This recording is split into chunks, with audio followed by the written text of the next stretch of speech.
What time is it? What time is it? How many minutes do we have till senior special? 7:02? What is this?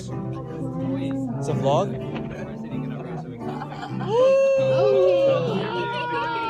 Look, it's our MC! You're not. Good job, Janice. Don't worry, the video was A+.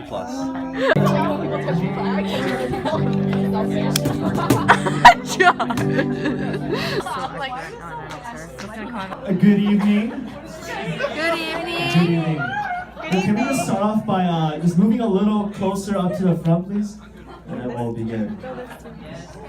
So, Everyone, welcome to Living Waters 2017 Senior Special Redeemed. my name is Sam. My name is Suyan. We are your MCs for the night.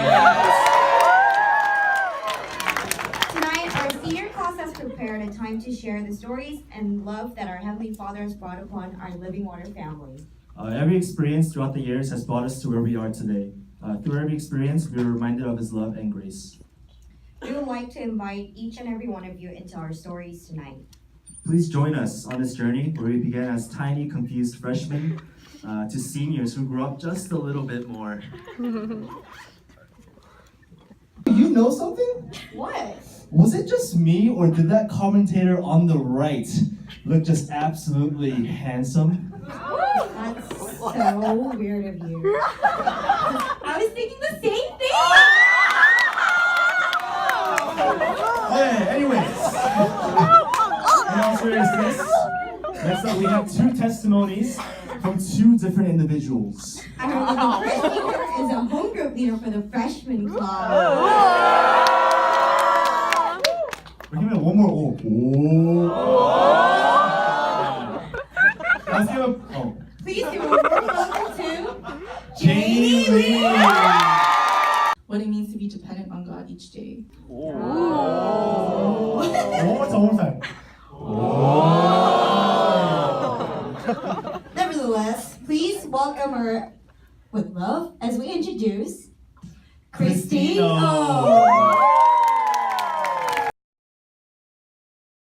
I did well. Very well, in fact.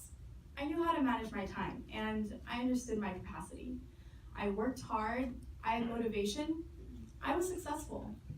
I was the guy parents wanted their kids to emulate. I won competitions, excelled in clubs. I was even a leader in youth group. I was successful. This was me. I didn't worry too much about the future until people actually started asking me what it would look like. I picked a path and thought it would all fall into place. If I just chased hard, worked hard for this one thing, I would eventually find out what I'm good at, right? What I'm meant to do, who God meant for me to be. I'd been living life just going with the flow, but I wanted to change. It was time to move out of my comfort zone, to become better than I was, to overcome my faults. That's how I'll find me, who God meant for me to be. And then Berkeley. Well, it was a lot of freedom, but I knew how to manage myself, so I didn't mind too much. In fact, I thought I was doing pretty well. I made good use of my time. I joined research teams and started projects with the guys on my floor. I got 2 internships my fall semester and joined a club I loved. I made friends. I did well. And yet, after some success, There would be that whisper in my ear, that thought that would slip through the cracks of my heart. Am I satisfied? Is this what I live for? the world can't satisfy me. I'll run and I'll run and I'll run and I'll be left with nothing. God, I need a purpose, to know that this life has value, to have an answer when I look in the mirror and ask, who are you? There's time to figure that out later. But if I stop running now, I'll never catch up. I'll never know who I really could have been. And so, I did well. Or, well enough. It building my list of accomplishments, and I was on my way to achieving more in college than I ever had in high school. And on the outside, I had it made. My resume was filled out. I had classes under control. I went to home groups and fellowship. But the more people I met, the more stories I heard, the more I realized I don't have a story of my own. As time passed, that question came back to annoy me. It was like a fly that I tried to swat away, but it always came back, buzzing around in my head again and again and again. Who are you? Who am I? Like, who am I really? What makes me who I am? Why am I here? What do I care about? What do I believe in? Who do I want to be? Is this it? I can talk about all the things I've done, all the things I'm doing, but what's the point of all my success if I don't know what I'm succeeding for? My accomplishments aren't enough. They seem to be the fruit of the person I was, but I still have zero idea who that person is, who I'm supposed to be. What is my purpose?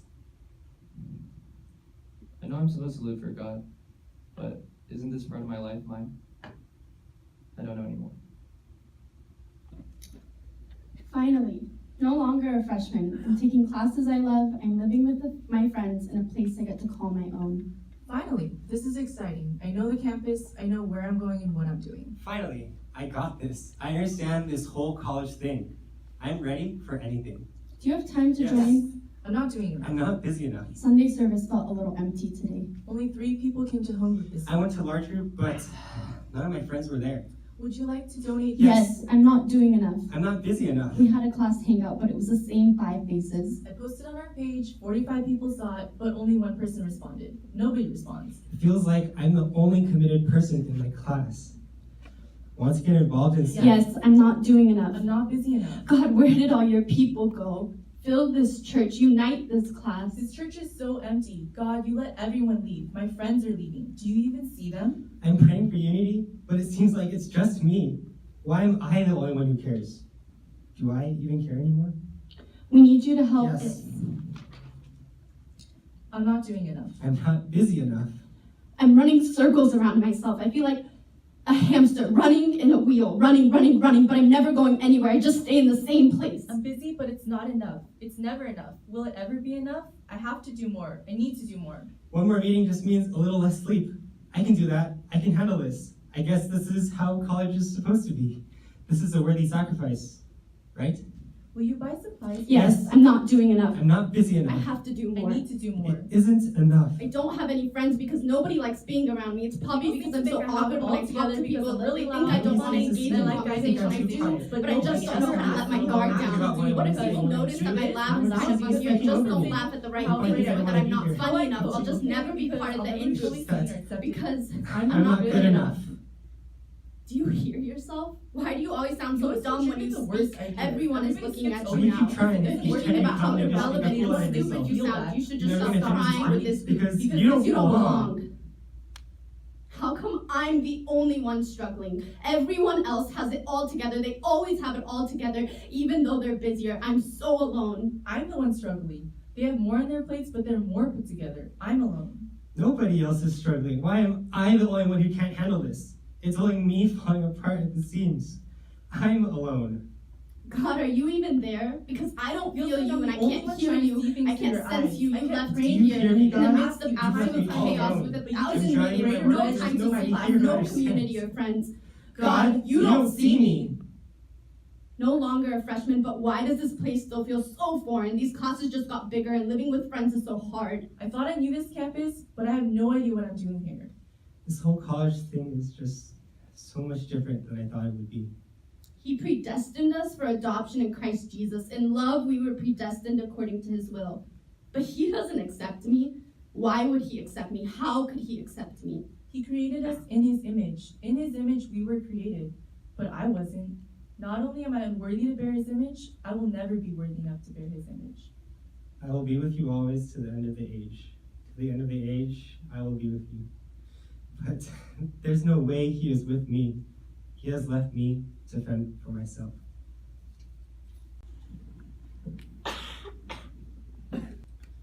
Junior year, Even after 2 years in Berkeley, there's still a lot of uncertainty. For some, it was time to start studying for those LSATs and MCATs. For others, it was time to search for that precious internship. We like to think that as we go through college, we grow wiser with experience and stronger in our faith.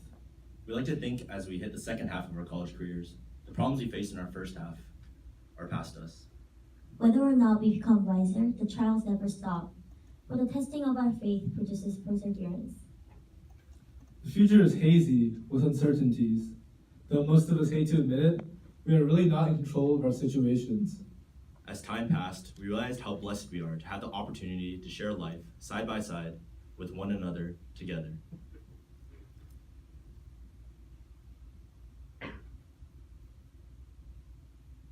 Future, uncertainty, the sands of time steadily sinking away. So is a sense of insecurity in my stomach. It constantly invades conversations. The thought that we are slowly running out of time. Time is running out. I can't believe we're already halfway done with college. Ugh, I can't believe we're only halfway done with college. Time is running out. I have to find an internship, but I don't know what career path fits me. I have applied to over 20 jobs, but only got 2 interviews. Am I not qualified enough? Should I have joined more clubs? Should I have spent less time with the class?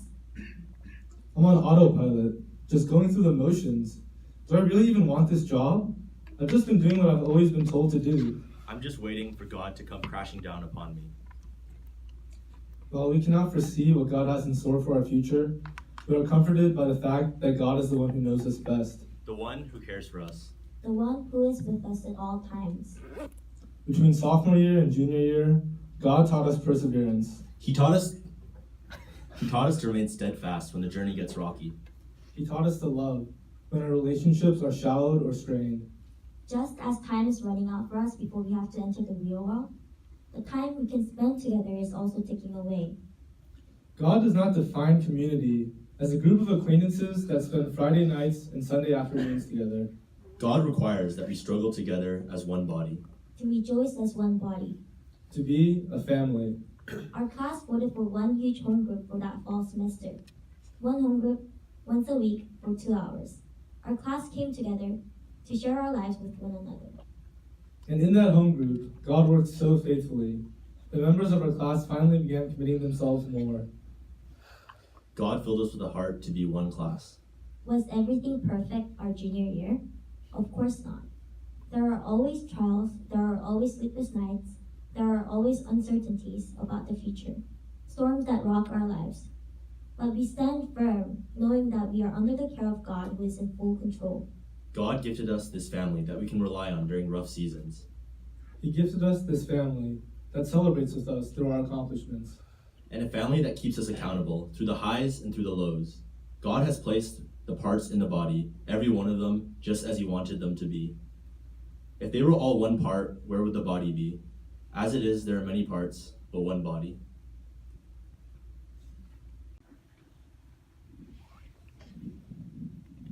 So, senior year. If I look back, I can clearly see how God was faithful from the beginning. I was so utterly broken, selfish, prideful, obsessed with being liked and being successful. I placed so much self-worth in what I was doing. I ran away from the vulnerability that surrendering to His grace required of me, and I repaid evil for evil, returned hurt for hurt in my community. I was and am the worst of all sinners. Yet He is still faithful. He gave me an identity that is secured and anchored solely in Him. He has made me a child of light, a child destined not for wrath, but a life lived with Him because of salvation. He cleansed me of my old self and called me to put on a new self, created after the likeness of God in true righteousness and holiness. He taught me that love is hard and that love is deep because it requires vulnerability, that genuine love must come from a heart of humility. But He showed me His vulnerability, His humility through the cross, though He was so incredibly wronged. He helped me ache for that love, and even now, as I fight to reconcile with and love upon my community, He reminds me that only He can provide the love that I need. Today, We're not perfect. Far from it. We're still broken people. But in our weakness, in our foolishness, in our brokenness. What we see now, more clearly than ever before, is the cross of our Jesus Christ. I see prayers answered in unexpected ways, friendships that bloom from conflict, confidence in the promises of our Father. And what we strive to say now, to the desires of God's heart, to every calling, is yes. Yes, God. Take us, use us, refine us. Make us a class that lives daily just to love you. Let our class be a living testimony for your glory. Isaiah 44:22-23. I have blotted out your transgressions like a cloud and your sins like mist. Return to me, for I have redeemed you. Sing, O heavens, for the Lord has done it. Shout, O depths of the earth. Break forth into singing, O mountains, O forest, and every tree in it. For the Lord has redeemed Jacob and will be glorified in Israel. Amen. The journey through our college years were filled with fun, laughter, excitement, but also filled with anger, jealousy, and loneliness. But hey, we're still here today. And we're here today really by the grace of God, by the love of God. He forgave us for the selfish hearts we've had. He forgave us even when our hearts were so filled with hatred. He forgave us for everything, and He loved us as who we are. At this time, we would like to introduce you to our director and today's speaker, who has stayed with our class since the freshman year. She's been there and she's seen it all. Let's give a warm welcome to our beloved Jeannie Kim. Or I can just keep the phone that I had and just walk away. And so what do? I leave the Apple Store and I... Oh gosh. David Chang. Start talking. Loud. Hello. Say a full sentence. Hello everyone, my name... Walk out. Take yourself and walk out. Leave. Throw the paper at him before you go. Welcome to the 316th annual Hunger Bowl. Wait. Annual Hunger Games. Oh, I think that's our... That's really sexy, actually. Okay, go. What? Alright, Tyler Kim, molecular stuff.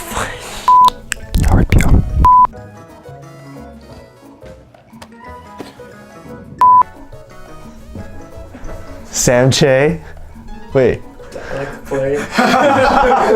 Northeastern University. Stop! My name is Chris.